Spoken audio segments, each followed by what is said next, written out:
friend's scooter. Not your scooter. What you are watching is something that was filmed this week by Documenting Reality. This was filmed in Toronto. You're looking at a man on somebody else's scooter. Doesn't seem like he's able to start it. That's the only thing that's stopping this guy, I believe. But the situation gets crazy, guys. Just watch what happens. No clue who this guy is, but you're gonna see him play a part later in the video. For the sake of the video, let's just call him Motorbike Mike for now. So Motorbike Mike steps in.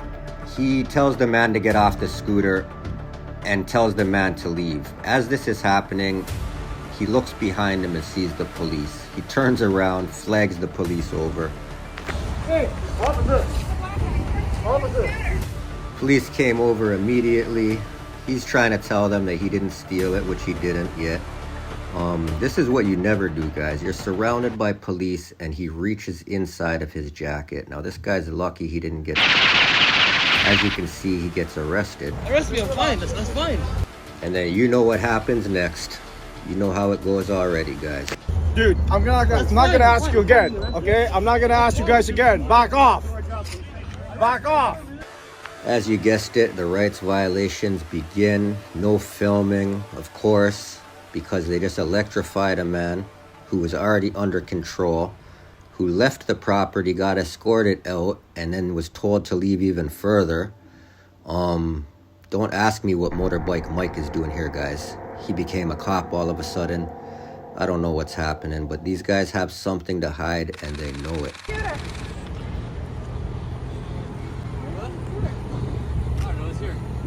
Yeah, it's our friend's scooter. Not your scooter. Don't get You don't know how to make it work. Get off the scooter, man. That's not yours. As you can see, Toronto police are in the background. I don't know what this guy's thinking, but people are ready to risk it all for scooters, guys. I wasn't sure if he was about to catch the Sherbourne Street beatdown.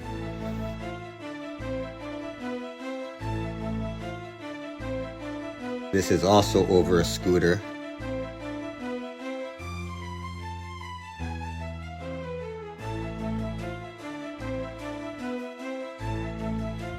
So as you saw, the guy in the black t-shirt without the hat on, he tried to take the guy in the purple's bike. The guy in the purple beat the brakes off of him. Now the guy with the hat on, he stopped on his scooter to help the guy that was getting beat up. What happens next is a classic Sherbourne Street move. You guys won't believe what happens now. Oh yeah, the scooter addiction, guys. He tried to hop on the scooter of the man who stopped to save him. Oh, they're stealing my guy's scooter now? That's the end of it, guys. Sherbourne Street, everybody lived happily ever after. Let's continue with this. Get off the scooter, man. Get off the scooter. Thank you. Thank you. You can walk away now. That's okay. Hey, officer! Officer! Hey, officer! He's trying to steal our scooter. What the fuck are you doing? He's trying to steal our scooter. Yeah. Yeah. Officer, he's trying to steal the Let the scooter. officers do their job. It's his scooter. He's trying to I look get back on and it. he's stealing the scooter. Okay? You gotta leave. Why? What I do? Listen. Attempted theft. I tried something. Listen, I'm talking That's to a you. lie. I'm trying to see how it works. Listen, That's a lie. I'm talking to you. Listen. Back up. Permission? Listen. How it works.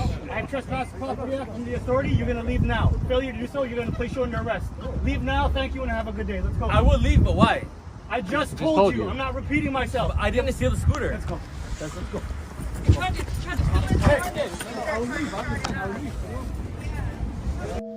And of course, guys, whenever the action starts, they want the public record to stop. Documenting reality, he's not a cop watcher, people. He just literally documents reality. A lot of the stuff that's happening outside with the protests right now, he's documenting it. He's over on X, go follow his page. There is some police interactions because of the environment that he's filming in. But yeah, this is how they're treating the average cameraman. This guy is not a cop watcher. And even if he was, they can't tell us nothing. But I just want to show you guys how they're treating everybody. It's not just people filming the police. You guys stay here. You guys stay here. You guys stay here. Yeah, guys. Don't interfere with the police. Okay, just back up. Appreciate your great work. Thanks. Appreciate your great work. Huh? Back off. Come on. Take note of how far he is away from this interaction, guys. More than a car's length away.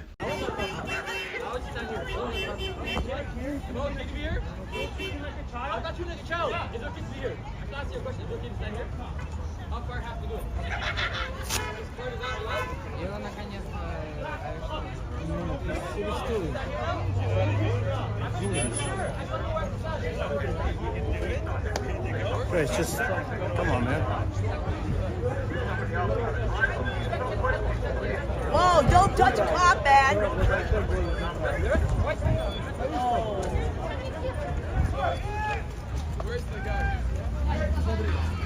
Watch that guy, watch that guy, watch that guy.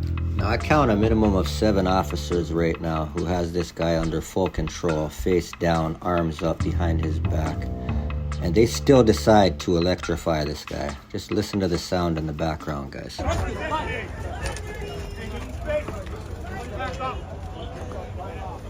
Arrest me. Alright, relax.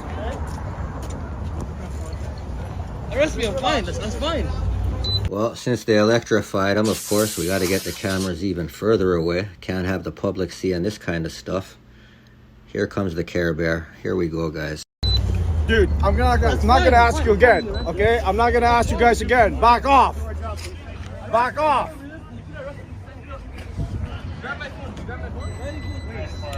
Back off. This guy. You. Tom, go. I'm fine with that. I have no problem getting arrested. It's not a problem. If you guys get arrested, you guys want pictures, videos as well? Come on. I know. Give me space. Give some dignity, all right? Let's go. Okay, got it. You guys are getting arrested. I'm sure you guys don't want all videos and stuff like that, right? I don't know if you guys are seeing what I'm seeing. Both these guys are wearing poppies. They're supposedly paying respect to the people who fought, risked their lives, died for our country and our rights while they're violating them. I don't know what Motorbike Mike here is doing. He watched way too much Sons of Anarchy, but we could look in them eyes and see that he ain't doing a damn thing. Regina vs. Zarafanatis is a well-known case we're recording the police, while in the course of their duties played a huge part of the Supreme Court decision which ruled citizens can film the police. And when police try to stop that from happening, it is an abuse of power. Let's have a quick look at this case. Her Majesty and Zarafanatis, which is a 2013 decision of the Ontario Court of Justice. I'll include a link to the full decision below in the description. And in that case, an Ontario Court of Justice hearing was held in order to determine the appropriate sentencing for a police officer who had pled guilty of assault causing bodily harm. So this was a police officer who assaulted another person and had pled guilty to it, and the question was what would be the appropriate sentence. And in this case, the defendant police officer was an officer who attended at a bar in response to several noise complaints, and there have been recurring noise complaints at this particular bar. And at that time, there happened to be a professional photographer in the bar who had been hired to take pictures of a rap competition. And so, of course, the police officer comes in, and you have a professional photographer with a camera. The camera turns around, and he starts taking photographs of the police interacting with individuals in the bar. And when the police ejected people from the bar, the photographer followed along and continued to take photographs out in the street of the interactions between the police and others with whom those police officers were interacting. Now, at that point, the cop ordered the photographer to stop taking photos and then told the photographer to leave the area. Now, when the photographer refused, the police officer arrested the photographer for public intoxication, a regulatory offense under Ontario's liquor control regulations. And in the course of arresting the photographer, the cop punched the photographer while subduing him, breaking bones in his face. So a significant assault or a significant use of force in making that arrest. And so the officer was charged with assault causing bodily harm, which was deemed to be excessive. The force used was excessive, and it was also admitted to be excessive. So the question was what sentence was going to be appropriate. And so in determining the appropriateness of the sentence, the court went through kind of what happened and what were the different interests that were at play. And so this is from the decision, starting in paragraph 24. The court says, in the course of the submissions, I asked Mr. McKay, that would be the lawyer for the police officer, whether or not the direction to stop photographing was a lawful direction. I eventually got an answer that I take to be the only sound answer to that question. Unless Mr. Faraka's, that's the photographer, unless Mr. Faraka's presence or actions were creating a danger to him or to others, ordering him to stop photographing was not a lawful command on Mr. Zarafanidis' part. And the court then says this is not a trivial matter. The court then goes on to talk about the interaction between the police and the public, and particularly the right of the public to take photographs in circumstances like this. And the court notes, and this is applicable across the board, police-citizen interaction typically involves a significant power imbalance. Now, when it comes to photographers, the court says in the absence of an overarching and tangible safety concern, such as telling a photographer at a fire scene to back away if there's a danger that the building will collapse on him, the court emphasizes telling people not to record these interactions, whether they be a bystander or the person the police is dealing with. So if you are being questioned, this is an aside, if you are being questioned by a police officer, you would have the right to record that. The court then goes, it is not a lawful exercise of police power. An officer who conducts himself reasonably has nothing to fear from an audio, video, or photographic record of his interaction with the public. And just an aside again here, I've had conversations with police officers who have said to me that frankly, their actions in public and frankly in private should withstand public scrutiny and should withstand scrutiny of a record being made of what their actions are. And so don't object to any recordings being made. So the court then goes on and says the public has a right to use means at their disposal to record their interactions with the police, something that many police services themselves do through in-car cameras and similar technology. The officer's powers exist to allow him to protect the public and himself and to enforce the law, and they do not extend to controlling the public record of what happened. The maintenance of that public record plays a significant role in the maintenance of the rule of law. The existence of this form of objective oversight has great potential to minimize abuses of authority and to maintain peaceable interaction between police and the citizenry, all of which is very much in the public interest. Interference by a police officer in the public's exercise of that right is a significant abuse of authority. Hello. Who are you? Excuse me? You're on live, just so you know. That's fine. You are not video. Right now you're under investigation. I'm putting you under investigation, detective. Oh, God. Do your fucking job. How about that? And I'm warning you. Don't warn me. I'm not your fucking child. Pull your mask down, tell me your name, and you can walk away, or you can videotape us. That's perfectly fine. But right now I'm investigating for someone that videotapes us all the time that has 2 active warrants out. Now, you can tell me your name, or you're What are these warrants for? Okay, you're going to put handcuffs.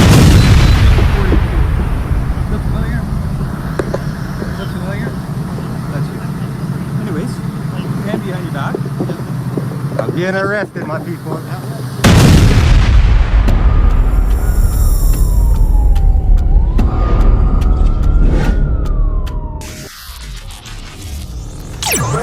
I don't answer questions. Do your job. Figure it out.